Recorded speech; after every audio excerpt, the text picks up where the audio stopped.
Hi வணக்கம். உங்கள் ஆனந்த கண்மணி. ஆனந்த நாவல் கீதம் சேனலை சப்ஸ்கிரைப் பண்ணுங்கள். உங்கள் நண்பர்களுக்கு ஷேர் பண்ணுங்கள், லைக் பண்ணுங்கள். யாராவது சப்ஸ்கிரைப் பண்ண மறந்துருந்தீங்க அப்படின்னா கண்டிப்பாக சப்ஸ்கிரைப் பண்ணிவிடுங்க. உங்களுடைய இந்த சப்ஸ்கிரிப்ஷன் எனக்கு ரொம்ப உதவியாக இருக்கும். நாம் இப்போ கதை கேட்க போகலாமா? வாங்க. சுபலதாவின் மெய் உயர்மையானதோ அத்தியாயம் 58. கோவிலில் அந்த குழந்தைகள் தங்குவதற்கு தனி கட்டிடம் உண்டு. தங்கள் வீட்டில் அந்த வயதில் பெண் குழந்தை இல்லை என்றால் பங்காளி வீட்டு குழந்தைகளை தங்கள் குடும்ப சார்பாக எடுத்து கொள்ளலாம். பெரும்பாலும் இதுவரை 7 குழந்தைகள் எப்படியும் இருக்கும். இதுவரை இல்லாமல் போனதே இல்லை. ஒரே ஒரு முறை 5 பெண் குழந்தை மட்டும்தான் அவர்களில் இருந்தார்கள். 2-3 வயது குழந்தைகள் கூட கிடையாது. எனவே அந்த வருடம் திருவிழா நடத்த முடியலை. மக்கள் பெரும் பீதியில் இருந்தார்கள். அதே மாதிரி அந்த வருடம் அவர்கள் ஊர் பெரிய கண்மாய் உடைத்து கொண்டு ஊருக்குள் ஒரே வெள்ளம். ஆடு மாடுகள் அடித்து செல்லப்பட்டது. விவசாய நிலங்கள் பால்பட்டு போயிற்று. நிறைய சிறு வீடுகள் இடிந்து போயின.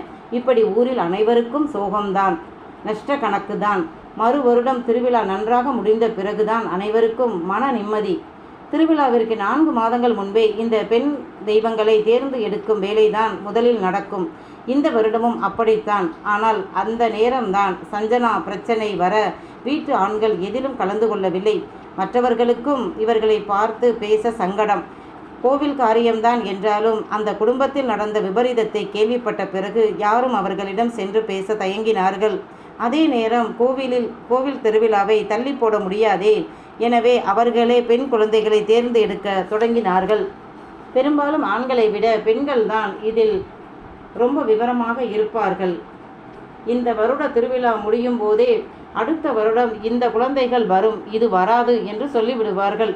சஞ்சனா விஷயம் தெரிந்த போதே பாட்டி ஒருத்தர் அப்பவே நினைச்சே, இந்த வருடம் பெண் குழந்தை ஒன்று குறையுதே, என்ன பண்ண போகிறோம் என்று பயந்தேன். நான் பயந்தபடியே பெரிய வீட்டில் பெரிய துக்கம் நடந்து போச்சு.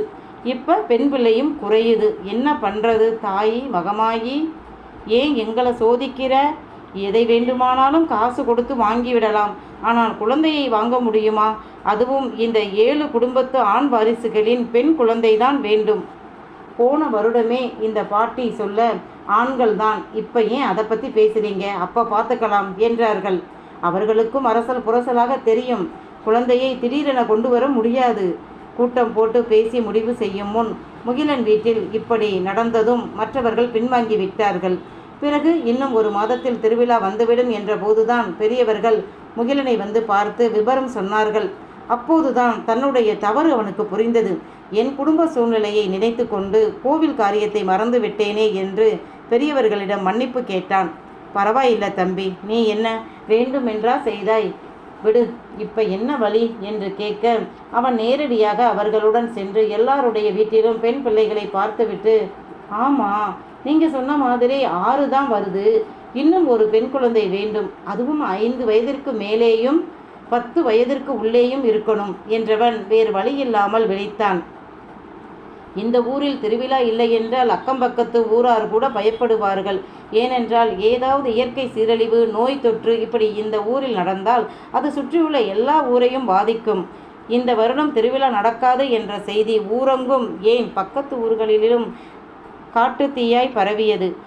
பெரும்பாலும் இந்த குடும்பத்து பெண்கள் பெண் குழந்தைகளுக்கு 4 வயது ஆனவுடன் தாயை விட்டு குடும்பத்தாரை விட்டு தனியாக இருக்க வேண்டும் என்று சொந்தக்காரர் வீடுகளுக்கு 10 நாள் 20 நாள் என்று அனுப்பி பழக்கப்படுத்துவார்கள். ஏனென்றால் திருவிழா முடியும் வரை குழந்தைகள் தைரியமாக வீட்டாரை விட்டுட்டு இருக்க வேண்டும் என்று பழக்கப்படுத்தி விடுவார்கள். நிபந்தனாவிற்கு இப்போதுதான் 3 வயது ஆகப் போகிறது. எனவே அனுப்ப முடியாது. இந்த மாதிரி 1, 2, 3, 4 வயது பெண் குழந்தை 2 பேர் இருக்கிறார்கள்.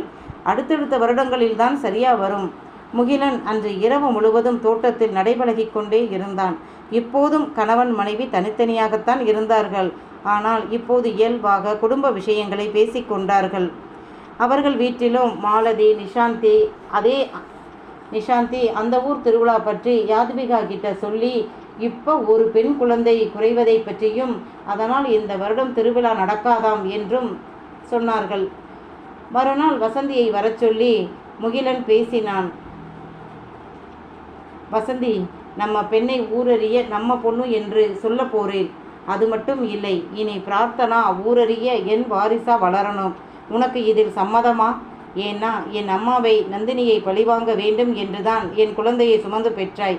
இந்த வருடம் அந்த அம்மன் என்னை சோதிக்கிறா. என் வீட்டு பெண் வேற இடத்தில் இருக்கா, என் வாசலுக்கு கொண்டு வா என்று எனக்கு இக்கட்டான நிலையை கொடுத்திருக்கிறா.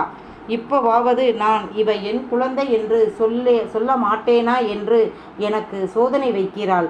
நம்ம பெண்ணை ஊரறிய நம்ம ஊர் தேவதை ஆக்கப் போறேன். எனக்கு உன் அனுமதி வேண்டும் என்றான். ஏதோ 10 நாள் திருவிழாவிற்கு என்றால் அது வேற.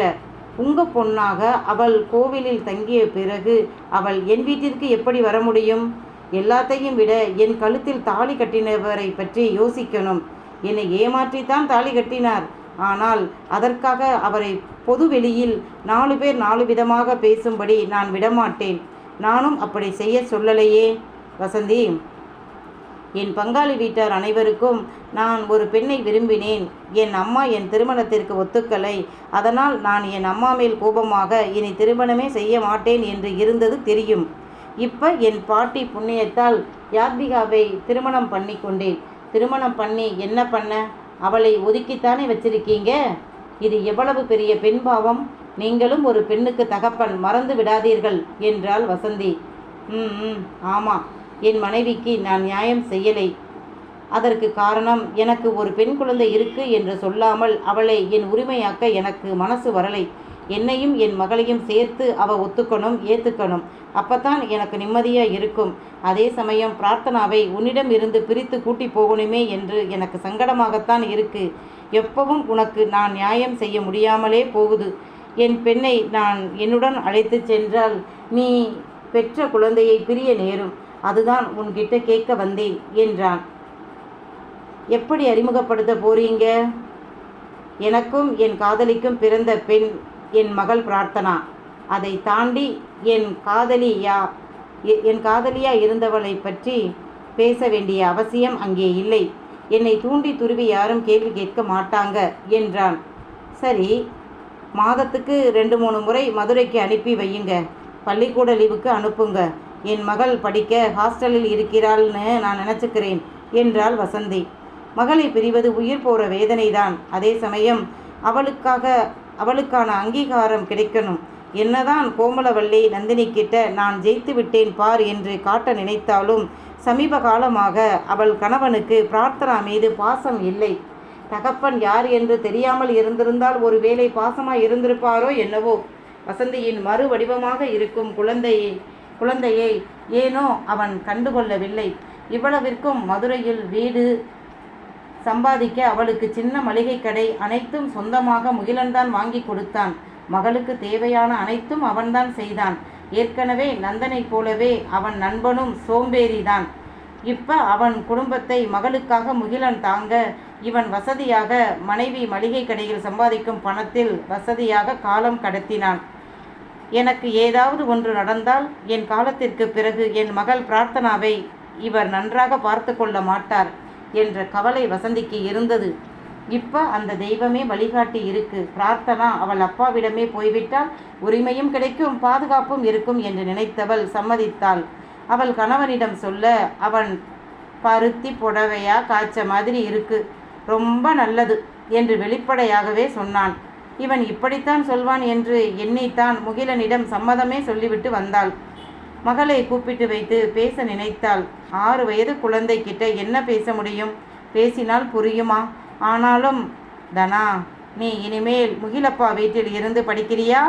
அங்கே யாத்விகா சித்தி இருக்காங்க, உன்னை நல்லா பார்த்துக்குவாங்க என்றாள். மகளும் முகிலப்பா என்றதும் சந்தோஷமாக தலையாட்டினாள்.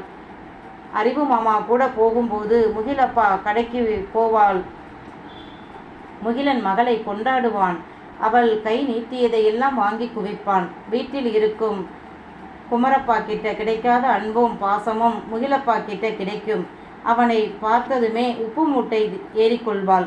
வசந்தி இருவரையும் அவரவர் பெயருடன் அப்பா என்று சொல்லித்தான் பழக்கினாள். பிரார்த்தனா வசந்தியின் அக்கா தங்கை வீடுகளுக்கு போய் 10-20 நாள் இருந்துவிட்டு வருவாள். தாயை விட்டு பிரிந்து இருப்பது அவளுக்கு புதிது இல்லை. ஏனென்றால் கடை வேலை, வீட்டு வேலை, குழந்தை மூன்றையும் பார்க்க முடியாமல் வசந்தி திண்டாடினாலும் அவள் புருஷன் கண்டுகொள்ளவே மாட்டான். காரணம், எப்படி இருந்தாலும் இவளையும் மகளையும் முகிலன் கஷ்டப்பட விட மாட்டான். இவர்களுக்காக அவன் கோடி கோடியாக சம்பாதிக்கிறான். அதெல்லாம் உட்கார்ந்து அனுபவிக்காமல் இவள்தான் மானம், ரோசம், சுய கௌரவம் எல்லாம் பார்த்துக்கிட்டு நாயா பேயா வேலை செய்கிறாள். எனக்கு என்ன, எனக்கு வேண்டியதை வசந்தி வாங்கி கொடுத்து விடுவாள். பிறகு என்ன என்று வீட்டையும் ஊரையும் சுற்றி வருவான். வசந்தியை பொறுத்தவரை அவளுக்கு குழந்தை வேண்டும். கட்டினவனால் முடியாது. செயற்கை முறையில் தனக்கு இந்த அவலத்தை கொடுத்தவர்களை பழி வாங்கவும் காதலித்தவனை நெஞ்சில் சுமக்க வழியில்லை. வயிற்றில் சுமந்து பெற்றுக்கொள்ள முடிவு எடுத்தாள். அதை தவிர முகிலனிடம் இருந்து எதையும் வாங்கிக்க மாட்டாள். வீடு கடை இரண்டும் மகளின் பெயரில்தான் இருக்கு.